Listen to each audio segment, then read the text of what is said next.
Hello बच्चों, welcome back to my YouTube channel Mansoori science centre में आपका स्वागत है। मैं हूं आपकी अपनी मंसूरी मैम। आज की इस वीडियो में हम बात करेंगे क्लास 9 के फर्स्ट चैप्टर हमारे आसपास के पदार्थ मैटर इज आवर सराउंडिंग की नेक्स्ट हेडिंग, जिसका नाम है वाष्पीकरण, इवापोरेशन।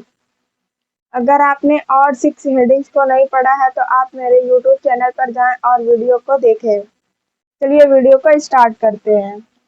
ऐसी प्रक्रिया जिसमें कोई द्रव लिक्विड अपने क्वथनांक बॉइलिंग पॉइंट से नीचे किसी भी तापमान टेम्परेचर पर वाष्प में बदल जाता है, उसी प्रक्रिया को वाष्पीकरण इवापोरेशन कहते हैं।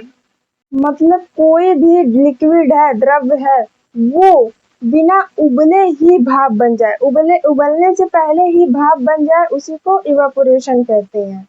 अगली पॉइंट है अपनी, वाष्पीकरण को प्रभावित करने वाले कारक, फैक्टर्स इफेक्टिंग इवापोरेशन। वाष्पीकरण को प्रभावित करने वाले कारक निम्नलिखित हैं। तापमान का प्रभाव, इफेक्ट ऑफ टेम्परेचर। दूसरा है सतह का क्षेत्रफल, सरफेस एरिया। तीसरा है दाब का प्रभाव, इफेक्ट ऑफ प्रेशर। चौथा है आर्द्रता का प्रभाव, इफेक्ट ऑफ ह्यूमिडिटी। पर डिटेल में बात करेंगे। तापमान परिवर्तन का प्रभाव, इफेक्ट ऑफ टेम्परेचर। तापमान बढ़ाने पर वाष्पीकरण इवापोरेशन की दर, रेट यानी प्रोसेस, प्रक्रिया बढ़ जाती है। कारण क्या होता है? रीजन, जब हम तापमान बढ़ाते हैं तो द्रव के पार्टिकल यानी कण की गतिज ऊर्जा, काइनेटिक एनर्जी बढ़ जाती है, जिससे वो तेजी से सतह छोड़कर हवा में चले जाते हैं। इसके एग्जाम्पल से देखते हैं। इसका उदाहरण है गर्मियों में कपड़ों का जल्दी सूखना। जैसे हम जब गर्मी पड़ती है तो कपड़े को डालते हैं, वो जल्दी सूख जाता है ठंडी की अपेक्षा। क्यों? क्योंकि वो जो उसमें हम लोग सूरज का प्रकाश आ रहा है, जो टेम्परेचर आ रहा है, वो देखो वो बॉयल नहीं हो रहा है, फिर भी वो वाष्प बन रहा है, यानी भाप बन के उड़ जा रहा है। पानी वो भाप ही तो बन रहा है, भाप बन के उड़ गया। दूसरी पॉइंट है सतह का क्षेत्रफल, सरफेस एरिया। सतह का क्षेत्रफल, एरिया बढ़ाने पर वाष्पीकरण इवापोरेशन बढ़ता है। उदाहरण है गीले कपड़े को फैलाकर सुखाना। जैसे आप लोग ध्यान दिए होंगे कि जब हम गीला कपड़ा धूप में सुखाते हैं तो उसको फैला करके सुखाते हैं, इकट्ठा रख देते हैं तो वो जल्दी नहीं सूखता है। आप ध्यान दिए होंगे। तो वही कि वो जब सतह एरिया, वो हम जो फैला रहे हैं उसकी एरिया बढ़ा रहे हैं, एरिया बढ़ाते हैं तो वो वाष्पीकरण की दर तेज हो जाती है, वो कपड़ा जल्दी सूख जाता है। नेक्स्ट है दाब का प्रभाव, इफेक्ट ऑफ प्रेशर। दाब बढ़ाने पर वाष्पीकरण की दर, प्रक्रिया कम हो जाती है। यानी जब दाब बढ़ा है तो वाष्पीकरण क्या होगा? कम होगा। दाब बढ़ेगा, वाष्पीकरण घटेगा। कारण क्या है? जब सतह पर अधिक दाब होता है तो द्रव के कण, पार्टिकल के लिए सतह छोड़कर बाहर निकलना मुश्किल होता है। अगर दाब कम हो, जैसे पहाड़ों पर, तो वाष्पीकरण की दर तेज होती है, यानी प्रक्रिया तेज होती है।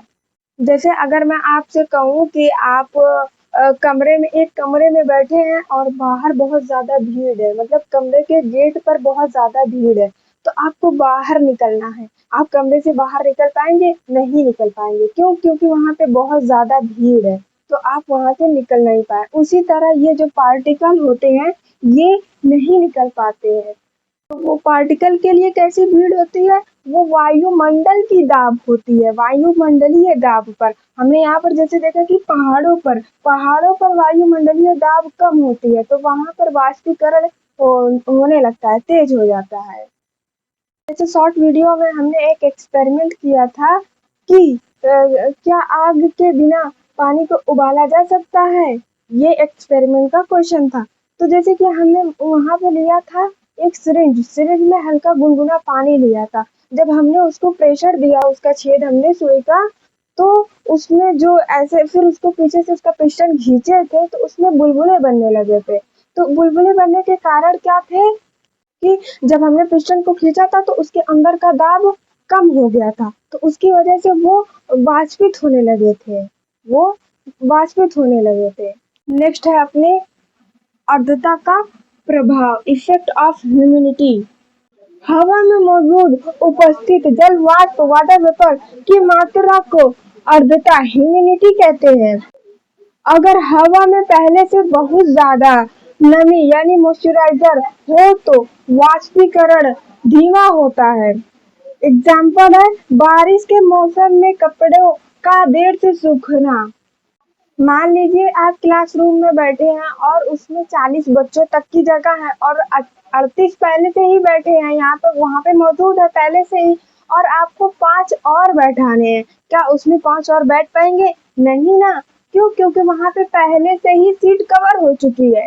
तो वैसे ही होता है हमारे आसपास की हवा यानी वायुमंडल में होता है। वहां पर जब पहले से ही जल वाष्प यानी जो जल के कण होते हैं वो पहले से ही उपस्थित होते हैं, तो जो हवा होती है वो हमारे कपड़ों में से जो जल होता है, पानी होता है, उसको अपने अंदर नहीं ले पाती है, नहीं अवशोषित कर पाती है। तो इसीलिए कपड़ा बरसात में जल्दी नहीं सूख पाता है, क्योंकि बरसात में पहले से ही नमी रहती है। आपने महसूस किया होगा।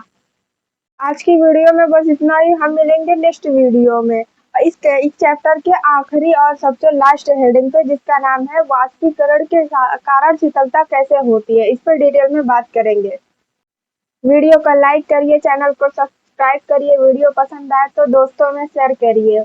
स्वस्थ रहिए, मस्त रहिए और पढ़ते रहिए।